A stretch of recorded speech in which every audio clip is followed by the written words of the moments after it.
উঠে গেল মোহনবাগানের রেজিস্ট্রেশন ব্যান এবং যে কাজটা অত্যন্ত ভালোভাবে সেরে ফেলল মোহনবাগান সুপার জায়ান্ট কর্তৃপক্ষ। শেষ এক মাস ধরে আমরা সকলে ব্যস্ত ছিলাম মোহনবাগান অ্যাথলেটিক ক্লাবের নির্বাচন নিয়ে। নির্বাচনে কে আসবে, কে যাবে, নির্বাচনী ভোট প্রচার, এই সমস্ত কিছু নিয়ে। ঠিক সেই সময় মোহনবাগান ফুটবল দলের ওপর একটি ফিফার রেজিস্ট্রেশন ব্যান ছিল, আপনাদের মনে থাকবে অবশ্যই। সেই ব্যান অবশেষে কিন্তু উঠে গেল মঙ্গলবার।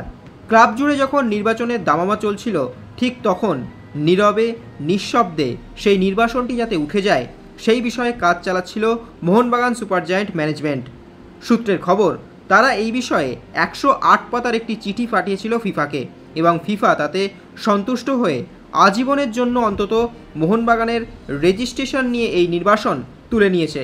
ফলে মোহনবাগানের ক্ষেত্রে নতুন কোনো খেলোয়াড় রেজিস্ট্রেশন বা সই করানোর ক্ষেত্রে আর কোনো সমস্যা রইল না।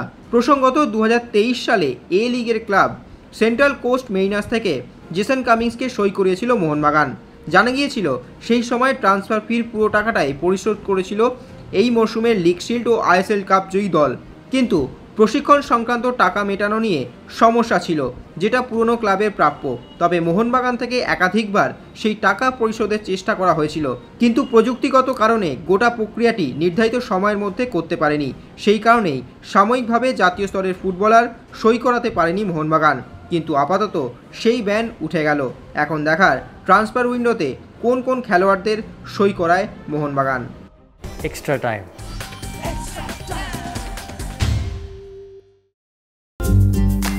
লেটেস্ট নিউজ আর এক্সক্লুসিভ ভিডিওর সঙ্গে আপডেট থাকতে এখনই সাবস্ক্রাইব করুন আমাদের ইউটিউব চ্যানেল। বেল আইকনে ক্লিক করতে ভুলবেন না যেন।